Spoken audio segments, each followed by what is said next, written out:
My name is Ville and I'm here to tell you about my research project that is Supercell and secret behind their success. So this is what I'm studying.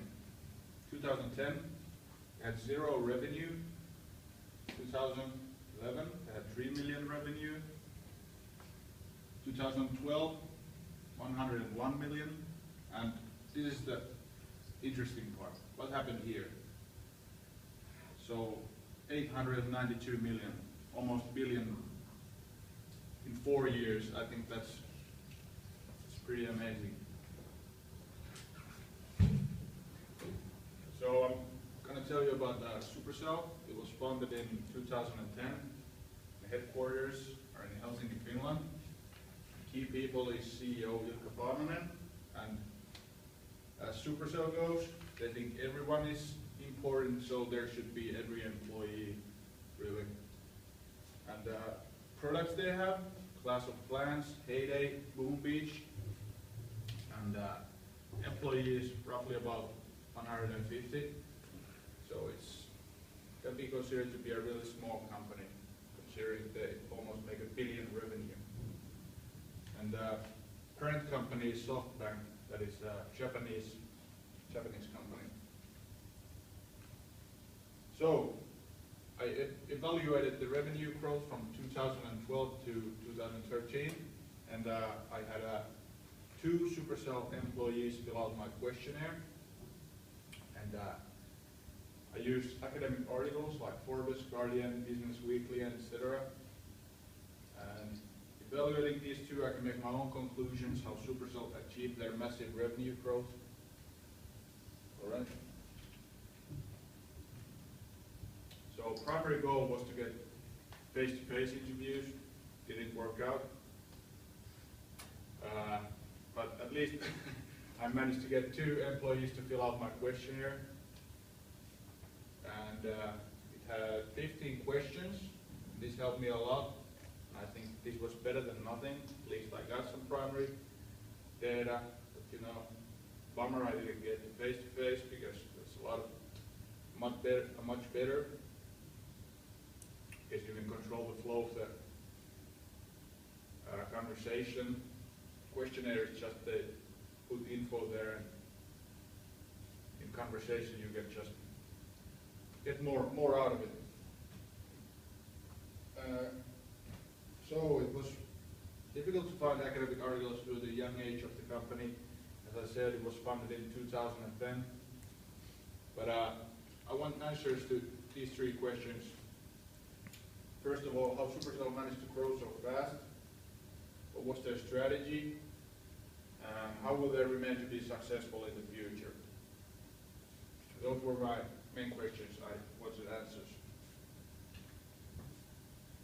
So this was a single case study. I had a questionnaire and academic articles. And as I said, primary data was from 2 Supercell employees that filled my questionnaire. I have to think the answers might be a little bit biased, but I think it was quality information overall. And as I said, I didn't get the face-to-face, and I'm really disappointed in that. That's something I'm gonna work on my next research project really hard, because it's more valuable to get face-to-face than a questionnaire, I think. Secondary data. Academically respected publishers supporting my primary data, and I had to use more secondary data due to a lack of primary data, obviously. And but at least the primary data is from the ground level, as you can say, and secondary data is from the big boys, like CEOs. And so I get both sides of the story, how they saw the success come. That's really important. Yeah, now I'm gonna shortly tell you about Supercell's journey, how they got where they are now. So it was founded in 2010. They had 0 finance, and actually they only had an idea that they want to make games. It was their only idea. They came as sole partners. They invested $12 million US because they had an intuition that Supercell could be something big. First game comes out. It was a game it was not a smartphone game, it was a Facebook game. You know, when there was this Farmville, everyone was playing like 5 years ago. So Supercell thought the Facebook games could be the next big thing, but it failed. And they made a complete change of strategy. They ditched the Facebook idea completely, and they went to smartphones and tablets. That was a good move. 18 months later, Clash of Clans and Heyday comes out, massive success, and that is those Clash of Clans and Heyday can be said to be the peak in the revenue, really. But I'll come to that later. And late 2013, SoftBank, as I said, Japanese company, acquires 51% of Supercell. Boom. And then Boom Beach comes out, their third game. It's a great success. What next? Yeah, in Supercell, learning from mistakes is a big thing. It's really what makes Supercell special. You know, they have these groups that work on games, 5 to 7 people, and at any phase, when testing the game, if it fails, everyone from the company gathers around, and the team that failed will explain what happened, and they celebrate and drink champagne because they failed. Because in Supercell, they believe that failure is where we learn. And because it's such a small company, it's manageable that you learn from others' mistakes. It doesn't work when you have a company that has thousands of people. It's like, yo dude, cool story, I didn't learn anything from it. But when there's such a tight package, there is a really point there. So the first game comes out and it failed. They changed the strategies, and as I said, great success. So after success, as I said, late 2013, SoftBank acquires 51% of Supercell. It was a price tag of 1.5 billion, and they became the market leaders in the phone gaming industry. And then they launched the Boom Beach, and there you can see really how much the fame affected how fast Supercell games reached the top 5 applications in the US. So Heyday, 182 days, Clash of Clans 40, and their third game, only 4 days. So customers really knew that Supercell was producing quality games. So these 3 are my points, or my own conclusions that I think led to success of Supercell.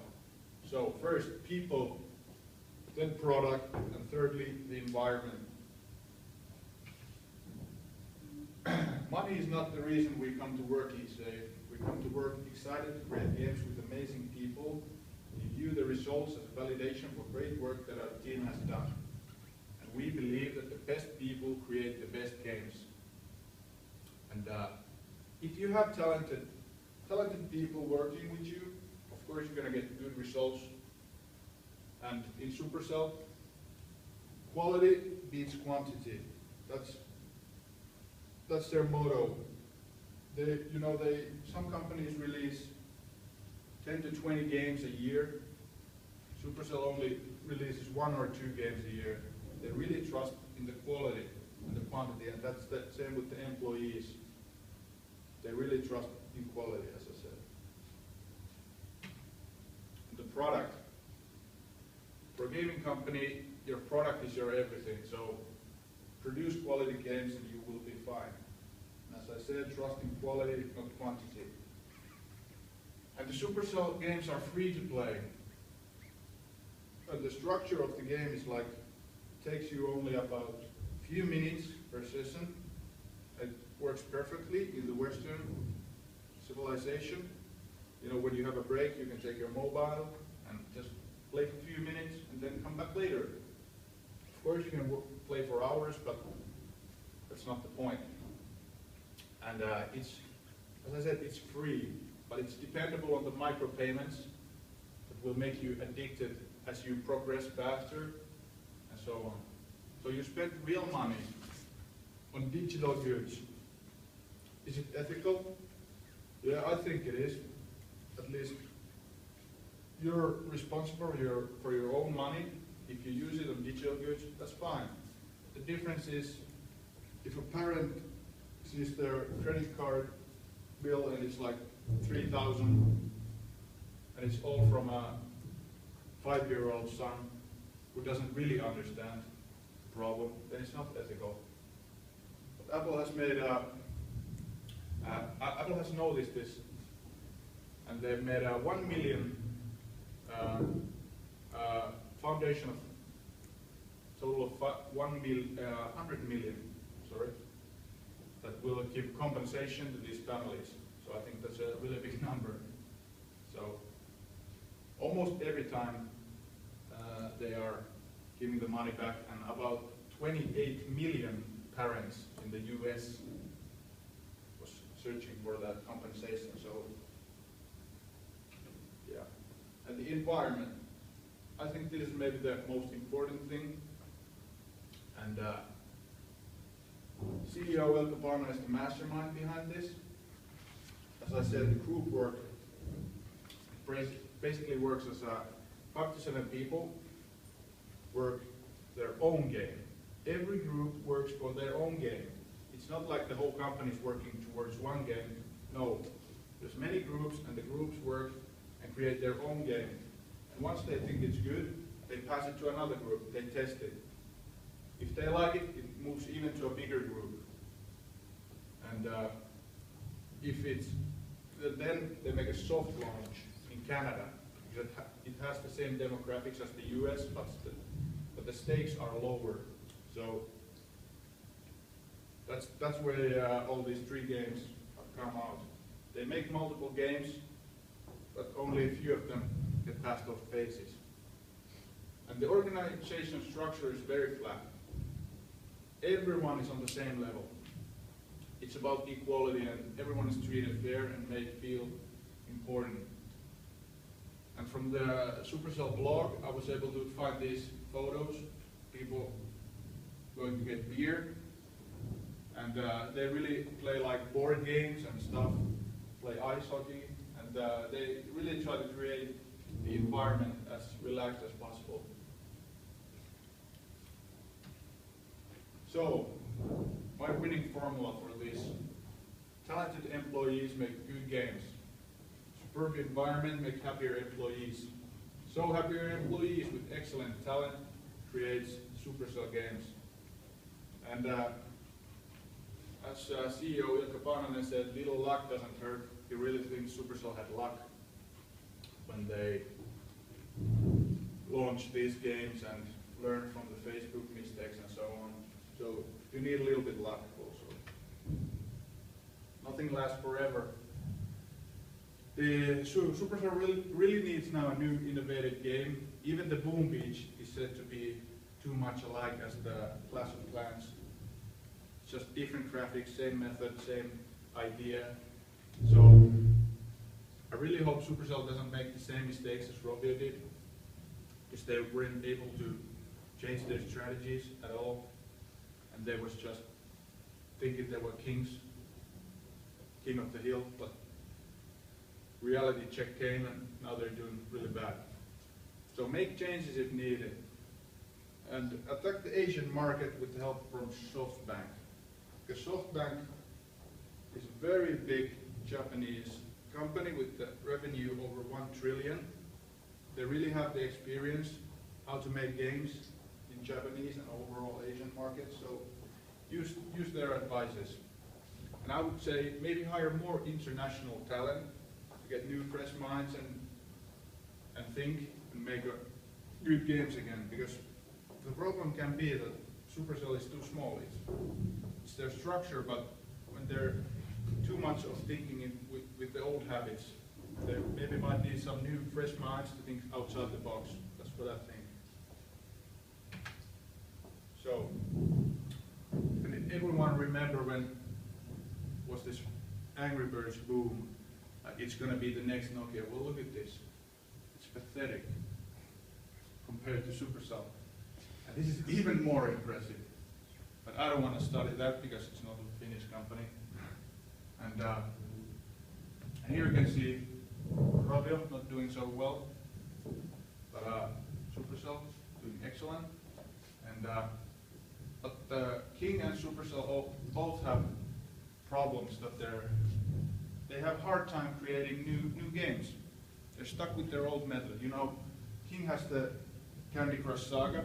After that, they haven't made any games that customers wanted. So, and the same problem is with Supercell. So maybe it's the problem in the gaming industry. It's really hard to create something new.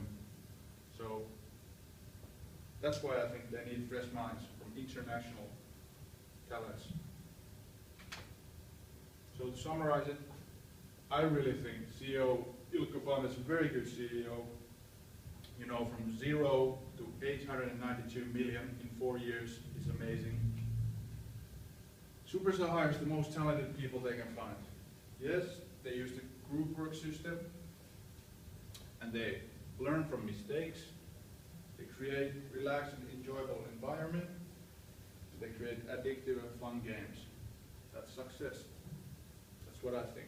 So that summarizes my research. So thank you. Any questions? Yeah, one question. When Supercell sold the big portion of their company to the Japanese, Yeah. Didn't that make most of the employees in Supercell millionaires? That Yeah. deal? Yeah, the co-founders got 250 million each, so they don't have to work really, but they enjoy what they're doing. And Supercell even they gave every employee 100,000, even those who came like days before the contract. So it's really positive environment, and yeah, Everybody's many got motivated paid. to work. Many people got paid for millionaires. So. Yeah. And I also have another question. Are still of the 150 employees who are working now in Supercell, are still most of them Finnish, and are the headquarters here in Finland? Yeah, headquarters are in Finland. So I can show you the first slide. Headquarters is in Finland, but Oh yeah, there. that's so. This gray bar is the after the taxes and all. You know, Finland takes its toll. Yeah. But I read in was it a Wall Street Journal article that it was asked from CEO Ilkka Paananen why the headquarters are still in Finland. You know, you could move to the US or somewhere else where the taxation is not that bad. Yeah. And he says, we're never going to move because this is our base and this is where we come from. And he's just very proud of his heritage and the way Finnish people think and all that. And yeah, they're hiring new international talent. Yeah. I get fun in the blogs, but it's really hard to get a job at Supercell. So Yeah. because they take only the cream of the crop. And, Yeah. The talented ones. yeah, they really have a bargaining power there because now the Supercell is really respected. Everybody. Yeah. I'm not saying everybody, but most of the people want to work there. And it's really successful and the environment is nice.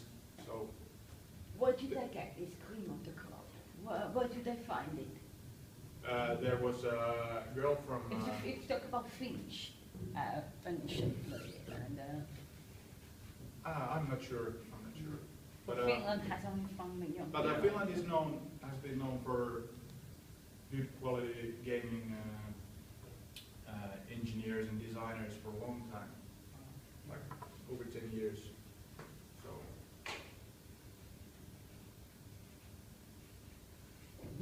Yeah. Do you know was to develop, for example, Clash of Clans, how expensive is it for Supercell to create a game? I have no idea, I'm sorry.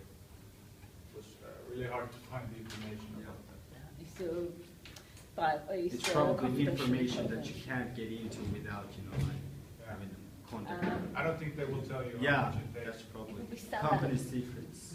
It will be salaries, Yeah. is confidential information, something company.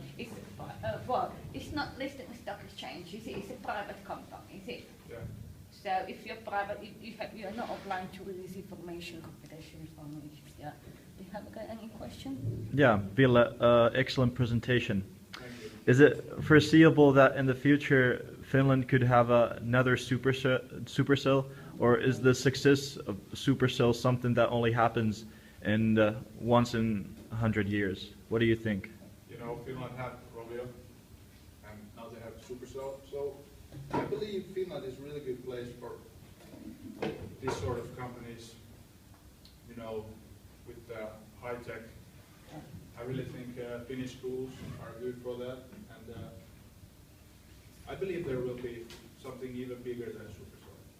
I have one question, it's just that, why the first strategy failed? Why did they fail the first time when they launched it? Well, they really thought the Facebook games would be the next big thing. There was this Farmville everyone was playing like 5 years ago, and but then they realized they studied the company who made the Farmville was Zynga, and they studied the company and they realized that people really don't want to play in Facebook. And when the smartphones and tablets, it was much easier to make that change. Yeah, but I think we're giving applause to them.